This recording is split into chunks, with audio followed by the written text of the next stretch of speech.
Hello, Ride On people.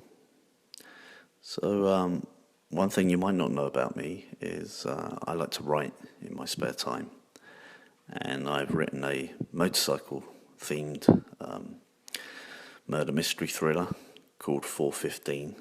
It's published by a subsidiary of Penguin, and is available to download as an ebook. And I'll put some links to where you can download it in the description. And I hope you enjoy reading it. It's certainly got a huge twist at the end, which most people are really shocked and surprised by. And anyway, I hope you enjoy it, and do take the time to download it, and I hope you find it a good read. I'd like to share the first chapter with you so you can get an idea what the book's like. If you would prefer just to read it yourself, just mute the sound, and you'll see the words come up on screen. Otherwise, I'll read the first chapter to you. Once again, I hope you enjoy it, and don't forget to subscribe, like and comment, and if you download the book and read it, I'd love to know what your thoughts are. A diagonal torrent of penetrating sleet sieved through the pitch darkness. The sky seemed blacker than the reaper's soul, and looked just as unforgiving. Water had long seeped through the blue denim jeans, but now it had also soaked its way through the scuffed aged leather of the rider's jacket too. Small streams of icy cold water had begun to surf around the man's collar and drizzle their way past his neckerchief onto his previously warm chest. The chilling droplets made him shudder with involuntary control. He twisted the throttle of the Harley a little wider, and the big bore twin-cylinder machine began to suck in bigger gulps of what dry air the induction system could find. The conditions were not a good match for the illegal speeds that he'd now begun to travel at, but his mental calculation of any perceived increase in risk was outweighed by a road sign stating hotel 5 miles ahead, and the thought of a long hot bath with a large bourbon awaiting. Traffic had been light up here in the White Mountains of New Hampshire. It was a nice contrast to the sprawling metropolis where tin cages regularly drifted towards him, the occupants' observation skills constantly distracted by the ever-increasing need for digital converged interiors. The rain began to ease, but he was already frozen and soaked to the skin anyway.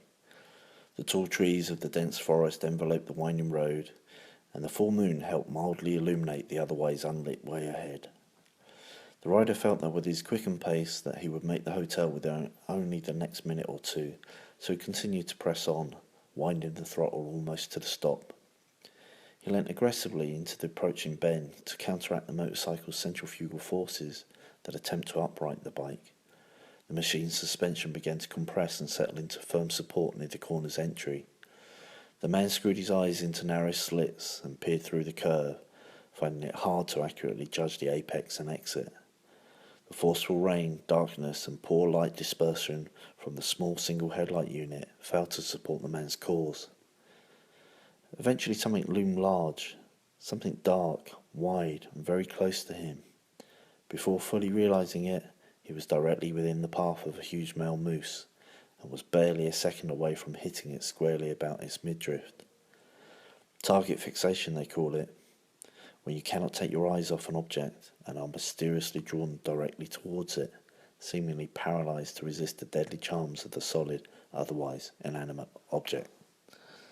The rider had left himself insufficient time to react. Clutch and brake levers remained untouched.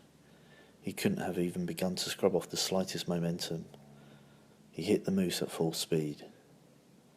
The upright handlebars of his custom machine penetrated the very lower section of the animal's soft stomach. The rider's arms, chest, and face sank crushingly into the ribcage of the moose.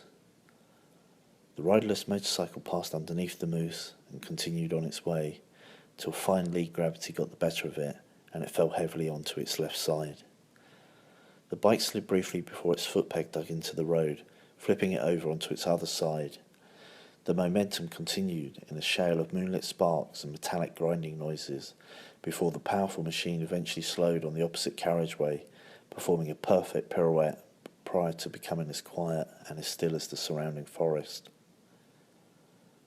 The collapsed moose breathed heavily, hot carbon dioxide expelled through its nostrils into the cold, damp air.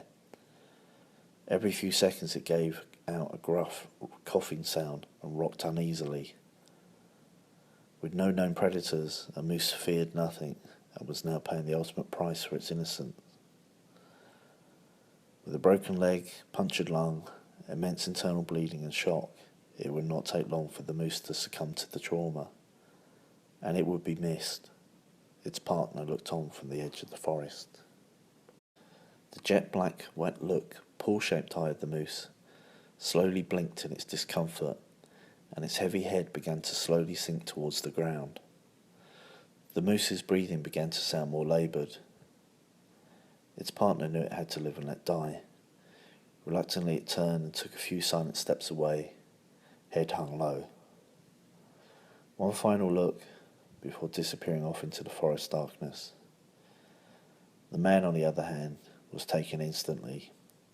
A clean exit for him, without the prolonged suffering and pain of the moose whose life he had inadvertently taken. A short, sharp shock, that's all it would have taken to pass from within this life to the next. At least he did not suffer, they'd come to say. At least that was the story they told Jake of his dead brother Tommy. He was that man riding that motorcycle. He was that one they said had been travelling too fast. And he was the one who allegedly had his chest and face caved in by an altercation with a moose. But then again, life isn't always what it seems.